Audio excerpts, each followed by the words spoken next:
তো বস আজকে পঞ্চায়েত রিলিজ হয়েছে, এক্সাইটমেন্ট তো অন্য লেভেলে থাকবেই। হাই আমি রূপম, এখন কথা হবে পঞ্চায়েত সিজন 4 নিয়ে, যেটা আজকে অ্যামাজন প্রাইমে রিলিজ হয়েছে।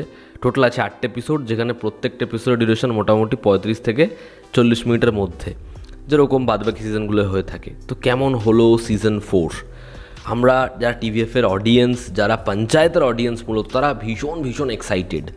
এবার বিষয়টা হচ্ছে, এই শোটা যেভাবে এন্ড করা হয়েছে, সিজন 5 আসার চান্স আছে, কিন্তু বিষয়টা হচ্ছে এই শোটা যে নোটে শেষ করা, যেরকমভাবে শেষ করা, সেটার রিয়াকশানটা না মিক্সড আসবে। মানে কিছু লোকের সেই এন্ডিংটা ভালো লাগবে, আবার কিছু লোকের সেই এন্ডিংটা খারাপ লাগবে, তারা নিরাশ হবে এন্ডিংয়ে। সিজন 3-তে যে নোটে হাই পিচে এন্ড হয়, ওরকম কিন্তু কোনো হাই পিচে সিজন 4 এন্ড হয় না। এবার সিজন 3-র যে প্রশ্নটা, যে প্রধানজির ওপরে গুলি কে চালিয়েছে, সেটা ঘুরে ফিরে আসে এবং একটা হালকা ধোঁয়াশা রেখে উত্তর দিয়েছে। এবার সেটাকে তারা চাইলে সিজন 5-এ কন্টিনিউ করতে পারে, বা সিজন 4-এ যে জিনিসটা রাখলো সেটা নিয়েও কন্টিনিউ করতে পারে। তো এগুলো নিয়ে তো আলোচনা হবে। চলো আমরা এবার আলোচনায় আসি, শোয়ে কী ভালো লাগলো, কী খারাপ লাগলো, শোটা হয়েছে কেমন। তো গল্পটা আমি জাস্ট একটু করেই বলছি। এবার ভোটের মরশুম, এবার কে ভোটে এগিয়ে থাকবে, কি হবে। এখানে জিতু ভাইয়ার যে ক্যারেক্টার অভিষেক, সে এই বিষয়ে কীরকমভাবে মাতবে, তার সাথে রিঙ্কির প্রেম কীরকমভাবে হবে, প্রধানজির চাপ ভূষণ কীরকমভাবে বাড়াবে, এখানে বিনোদ সে কতটা বিশ্বাসযোগ্য, এই নিয়েই হচ্ছে পঞ্চায়েত। এই মানুষগুলো আমাদের চেনা, এদেরকে দেখলে আমাদের মনে হয় যে আমরা খুব জানা গল্প দেখছি, মানুষগুলো রক্ত মাংসের। ব্যাস এই নিয়েই পঞ্চায়েত। এর থেকে বেশি জানতে হলে অ্যামাজন প্রাইমে যাও, এবং আমি জানি, আমি বলি না বলি, তোমরা যাবে, দেখবে। তো দেখো সিরিজের পজিটিভ দিক, নেগেটিভ দিক। আমার কাছে এই শোয়ের জন্য অনেকগুলো পজিটিভ দিক রয়েছে এবং বেশ কিছু নেগেটিভ দিকও আছে। আমাকে যদি এক লাইনে বলতে, আমি বলবো, দেখো এই শোটা একটা ডেফিনেটলি ভালো সিরিজ, একটা বেশ ভালো সিরিজ। এবং পঞ্চায়েত টিভিএফ বানিয়েছে, যত্ন করে বানিয়েছে। শোটা ওভারঅলে কিন্তু একটা ভালো সিরিজই হয়েছে, এবং এতগুলো সিজন তাও নিজের স্ট্যান্ডার্ড মেনটেন করা, এটা কিন্তু সবাই করতে পারে না। বহু কাজ এমন হয় সিজনের পর সিজন এসে যায়, কিন্তু ম্যাক্সিমাম ধেরিয়ে যায়। সেখানে পঞ্চায়েত নিজের লেভেলটা মেনটেন রেখেছে। আমি বলবো তাদের সিজন 1 সিজন 2 তো ব্যাপক, জাস্ট আউটস্ট্যান্ডিং। সিজন 3ও খুব ভালো। সিজন 4 একটু পিছিয়ে। মানে এটা হওয়ার কারণ হচ্ছে, এটা পুরোটাই না তারা পলিটিক্যাল করেছে। তারা যেরকম প্রমিস করেছে, তারা পুরোপুরি পলিটিক্যালি ডেলিভার করেছে। এবার বিষয়টা হচ্ছে, শোয়ের প্রথম দিকের যে 4টে এপিসোড, সেখানে বিষয়টা যেন একটু ধীম গতিতে এগোচ্ছে। মানে পঞ্চায়েতের ফ্লেভার পাচ্ছি, আবার সেটা যেন একটু ফিকে হচ্ছে। মজা মুহূর্ত, জিনিসপত্রগুলো যেন একটু স্লোলি আসছে। আবার 5, 6, 7, 8, মানে 7, 8 থেকে যেন জিনিসটা 5th গিয়ারে চলে যায়। সেখানে আবার মজা, ওরকম হাই নোট, ইমোশনাল জিনিসপত্র, ওগুলো আস্তে আস্তে চলে আসে। ঠিক আছে, ক্যারেক্টারগুলোর মধ্যে যেন আবার আমরা প্রাণ ফিরে পাই। তো ওই বিষয়পত্রগুলো, মজাগুলো তৈরি হয়ে যায়। যাই হোক, আমরা পজিটিভ দিক নেগেটিভ দিকে যদি আসি, শোয়ের প্রথম যেটা পজিটিভ দিক, সেটা আবারও এখানকার ক্যারেক্টার্স।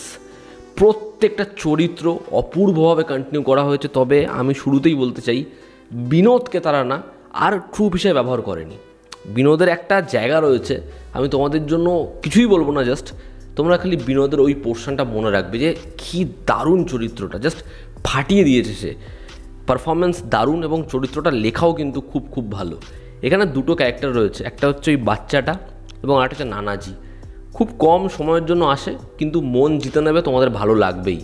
এবার এখানে প্রহ্লাদ বলি, এখানে অভিষেক বলি, এখানে বিকাশ বলি, এখানে রিঙ্কি বলি, বা এখানে প্রধানজি বলি, প্রত্যেকের পারফরমেন্স ভীষণ ভীষণ ভালো। এটাই হচ্ছে পঞ্চায়েতের জাদু, যে আমরা নাম ধরার কথা বলি না, আমরা রঘুবীর যাদব বলি না, নীনা গুপ্তা বলি না, আমরা চলে যাই হচ্ছে অভিষেক স্যার, আমরা চলে যাই সচিবজি, আমরা বলি হচ্ছে বন রাক্ষস, আমরা বলি হচ্ছে ভূষণ।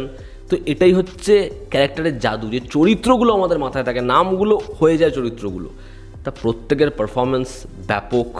একটা জায়গা রয়েছে প্রহ্লাদ, বিকাশ, ওই জায়গাটা খালি, মানে ডায়ালগ সেরকম নেই, খালি বলবে যে খেতে আসা কন্টিনিউ করো, জায়গাটা দেখো। মানে ইমোশনাল সিন, কমেডি সিন, প্রত্যেকটা জায়গায় এদের পারফরমেন্স 10 on 10। পরবর্তী যেটা পজিটিভ দিক, সেটা হচ্ছে এই শোয়ের মধ্যেও তারা ওই যে মোমেন্টস, পার্টিকুলার একটা মোমেন্ট, যেটা পঞ্চায়েতের ইউএসপি, ওটাই রিলসে মনে হয় বারবার ভিজিট করি, দেখি। এখানেও সেটা আছে। হ্যাঁ, হয়তো পোর্শনটা একটু কম, বাট আছে। একটা হচ্ছে বাড়িতে খেতে ডাকবে একজনকে, ওই পার্টিকুলার যে সেট পিসটা ব্যাপক। একটা জায়গা রয়েছে যে প্রেশার কুকার, সেটা ভারী না লোকই ভারী, এই কম্পিটিশনটার একটা পোর্শন রয়েছে। সেই জায়গাটা, একজনকে সাইকেলে করে নিয়ে যাবে ওই জায়গাটা, একজন যে ড্রাগনকে পোষে, ঠিক আছে, তার কাছে এরা আসবে ওই পার্টিকুলার জায়গা। এই শোটা মূল যে বিষয়টার সাথে ডিল করে পলিটিক্স, সেটাকে না গ্রাউন্ড লেভেল থেকে দেখানোর চেষ্টা করেছে। একটা পরিষ্কার পরিচ্ছন্ন একটা টয়লেট, সেটাকে ঘিরে যা প্ল্যানিং, সিঙাড়া তোমরা দেখেছো সেটা ট্রেলারেই, বা ধরো হচ্ছে কচুরি নিয়ে দুজনের ফাইট, ওটা তো একটা বেস্ট মোমেন্ট, ঠিক আছে, বা হচ্ছে জেতার লাড্ডু, ঠিক আছে, বা হচ্ছে রণনীতি চুরি করে নেওয়া, বা এই রণনীতির জন্য কী না কী হতে পারে। তো এই যে বিষয়পত্রগুলো, এই যে জায়গাগুলো, সেগুলো কিন্তু তারা দেখানোর চেষ্টা করেছে। সিরিজের ডায়ালগস রাইটিংয়ের যদি কথা বলি, সেটাও বেশ ভালো, এবং এই সিরিজের যা প্রোডাকশন কোয়ালিটি, এর ব্যাকগ্রাউন্ড স্কোর যেরকম, সেটা এর আগের সিজনে যেরকম ছিল এখানেও সেটা একই রকম রয়েছে, মেনটেন রয়েছে থ্রু আউট দ্য সিরিজ। তবে এবার যেটা করেছে সেটা হচ্ছে এবার গালাগালি, মানে এটা তো কখনোই ওরকম সিরিজ হয় না পঞ্চায়েত, যেখানে খিস্তি দিচ্ছে, ব্লাড পাথ হচ্ছে, সব তো কিছুই দেখায় না, কিন্তু কিছু চরিত্র গালি বলে।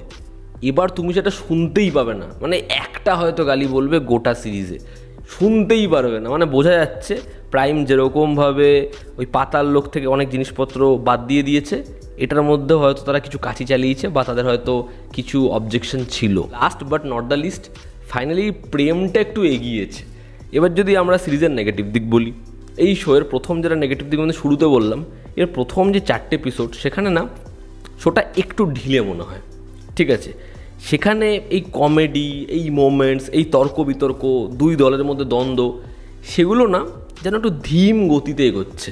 মানে সেটা পঞ্চায়েত সিজন 1 সিজন 2 দেখার সময় যে মজাটা শুরু থেকেই, ওই মজাটা যেন প্রথম দিকে কোথাও একটা গিয়ে নেই, সেটা যেন অনেকটা কমে গেছে মনে হয়। সেটা পরবর্তী সময় আস্তে আস্তে চড়ে, কিন্তু প্রথম দিকে সেই জিনিসটা না খুব বেশি ওয়ার্ক করে না। সেখানে যেন মোমেন্টস খুব কম রয়েছে, পার্টিকুলার একটা এপিসোডের হয়তো আমরা একটা মোমেন্ট পেলাম, যেটা হয়তো পঞ্চায়েতের ইউএসপি, যে সেখানে প্রত্যেকটা সিন হচ্ছে মোমেন্টস, সেটা হয়তো কোথাও একটা গিয়ে একটু কম হয়ে গেছে বলে মনে হয়। দ্বিতীয় হচ্ছে পঞ্চায়েতের প্রিভিয়াস সিজনের গানগুলো এমন যেগুলো মনে রাখবেই, তুমি গুনগুন করবে, কিন্তু এবার গানগুলোর মধ্যেও যেন ওরকম একটা ভাইবস নেই, ওরকম একটা মজা নেই যে গানটা তুমি আবার রিকল করবে। যে আমি বললাম, এবার পুরো পলিটিক্স রয়েছে।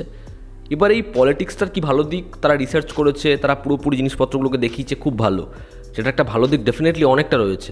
নেগেটিভ দিক হচ্ছে পঞ্চায়েত যতটা নিষ্পাপ, যতটা মিষ্টি ছিল, এই পলিটিক্স, এই দিকপত্রগুলো আসার ফলে সেই মিষ্টত্বটা না একটু হলেও কমেছে, এবং সেখানে আমাদের হাসিটা, আমাদের মজাটা, আমাদের ওই ফ্যাল করে তাকিয়ে থাকাটা একটু একটু করে কমেছে শুরুর দিকে। এবার এন্ডিং নিয়ে আমি বললামই যে একটা দ্বিমত তৈরি হবে, অনেকের মধ্যে একটা মিক্সড রিয়াকশান থাকবে, কিছু লোকের এন্ডিং ভালো লাগবে, কিছু লোকের এন্ডিং খারাপ লাগবে। অ্যামাজন প্রাইম তাদের এই যে নতুন সাবস্ক্রিপশান থাকা সত্ত্বেও মাঝে মাঝে অ্যাড ঢোকানো, যেটা সত্যি বিরক্তিকর। তো ওভারঅল পঞ্চায়েত সিজন 4 এই ভোটের মরশুমে তোমাদের মজাও দেবে, তোমাদের ভালোও লাগবে। তবে কোথাও একটা গিয়ে সিজন 1-2 যে লেভেলের হয়ে গেছে, যে কারণেই তো সিজন 4-এর জন্য এরকম প্রতীক্ষা আমাদের, সিজন 3ও যে জায়গাটায় পৌঁছে গেছে তার থেকে একটু পিছিয়ে থাকবে সিজন 4 শুরুর দিকে ধীম গতির জন্য। তোমরা যারা দেখেছো তোমাদের কি অপিনিয়ন জানিও, জনতা আমাদের পাশে আছে। আবার দেখা হচ্ছে, টেক কেয়ার।